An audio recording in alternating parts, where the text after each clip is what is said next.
E aí pessoal, beleza? Sejam muito bem-vindos ao nosso canal Investidor Sincero. Eu sou o Cláudio e hoje a gente vai tratar um pouquinho sobre essas matérias aqui, ó. Entenda por que as famílias brasileiras estão cada vez mais endividadas. Pesquisa aponta que 79,5% da população ficou mais endividada em outubro de 2025. Olha isso aqui agora. Famílias brasileiras acumulam mais dívidas e inadimplência avança em 2025. Como o Brasil chegou a 8 milhões de CNPJs negativados e 80 milhões de endividados.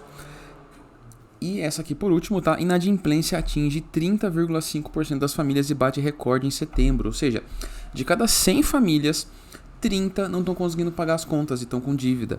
Então hoje a gente vai tratar um pouquinho sobre dívida, sobre o cenário, tentar explicar um pouquinho o que está acontecendo, por que está difícil para todo mundo. Porque estão dizendo que está com recorde de emprego, com recorde de renda formal, que nunca pagou-se tanto. E isso tudo é verdade, tá bom, gente? Se você pegar um número frio, 110 é mais do que 100.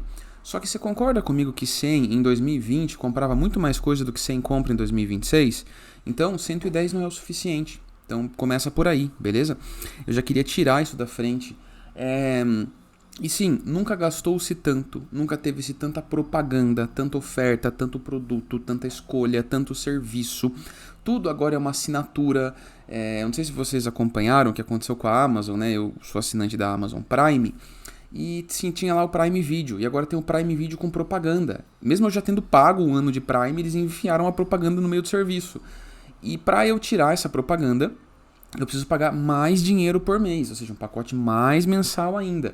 Então, tudo bem que as pessoas estejam ganhando um pouco mais numericamente, embora o dinheiro não esteja valendo mais tanto, a oportunidade e a oferta de produtos aumentou demais. E assim, você abre um Instagram, você abre qualquer mídia social, tá todo mundo viajando, você é impactado por um carro bonito, por uma moto que você sonha em comprar, por aquela casa, aquela viagem, aquele corpo perfeito e aqueles produtos para ficar com o corpo perfeito. Então, a oferta, ela aumentou tanto, que a gente simplesmente vai gastando e nem repara que vai gastando cada vez mais. Sem falar que as contas também ficaram mais caras, né? E isso, né, para todo mundo, né? Se você parar para pensar, a conta de luz que você pagava em 2019, hoje é muito maior em 2026. Logo, mesmo que o seu salário tenha aumentado, mesmo que haja mais emprego, o perigo de você não conseguir pagar suas contas, ele é muito, muito maior.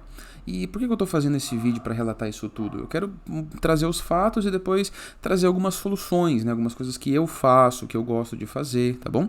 Mas vamos lá.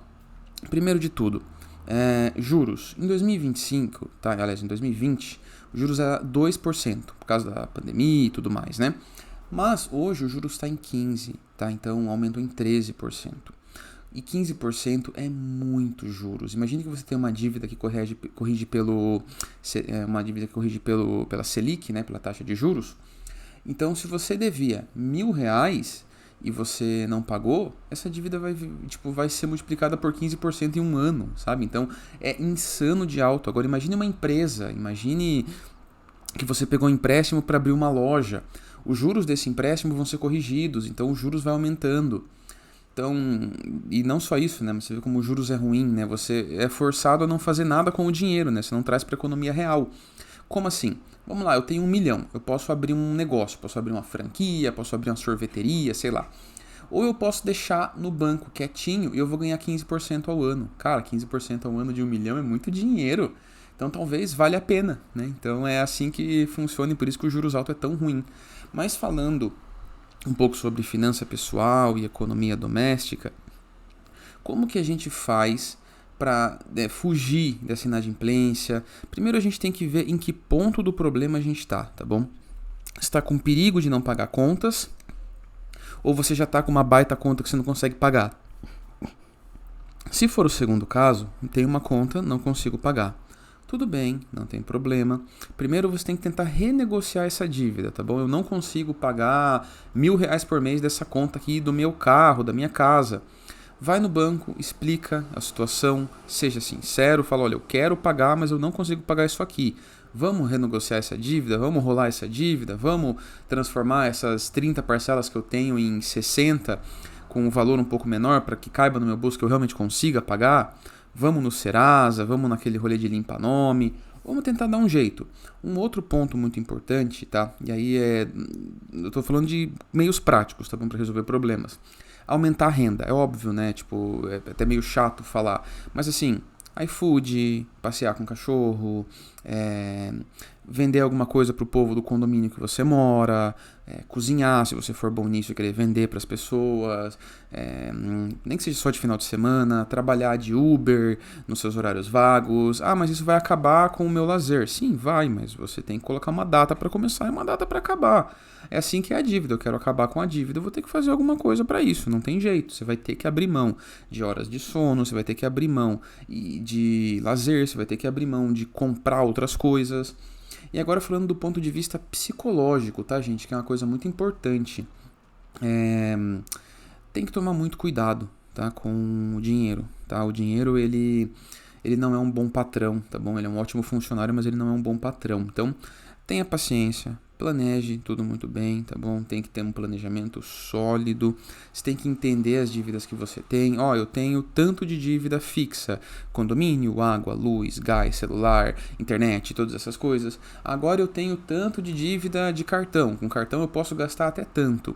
Se você não é uma pessoa que lida bem com essas coisas, por exemplo, ó, eu tô aqui nessa matéria, já aparece peça o seu cartão, ou seja, uma oportunidade de você gastar mais dinheiro que você não tem. Então, se você não lida bem com o cartão, cancela o cartão, não precisa. É muito fácil comprar as coisas hoje em dia, então evita. Use as coisas que você tem até acabar, não deixe resto, por exemplo, resto de pasta de dente, resto de sabonete, resto de detergente. Use até acabar, as coisas estão caras, aproveite as coisas que você está comprando. Faça conta, faça a regra de 3. Às vezes comprar um pote muito maior, por um valor que embora pareça um pouco maior na hora, se você for fazer a conta por grama ou por quilo, vai ficar mais barato. Evitar ficar indo no mercado toda hora, você tem que, tipo, se alimentar bem, dormir bem, depois ir no mercado, porque se você vai com fome você gasta mais. Tentar se desconectar um pouco também de rede social, de mundo perfeito. A vida de nem todo mundo é perfeita e faz parte, você tem que entender isso. E essas coisas vão ajudando você a vencer as dívidas, tá? E à medida que você vai vencendo as dívidas, você vai começando a investir, você vai começando a ter renda passiva, e aí você vai começando a sair desse jogo, desse sofrimento, dessa dor de cabeça, e aí sim, você vai conquistando o direito de poder gastar um pouquinho mais, subir mais alguns degraus, ter um pouco mais de conforto. Eu espero que eu tenha ajudado vocês, tá bom? Essa era a ideia. Curte o vídeo, comenta, compartilha, se inscreve no canal e volta amanhã porque tem mais, viu? Valeu, falou e até mais.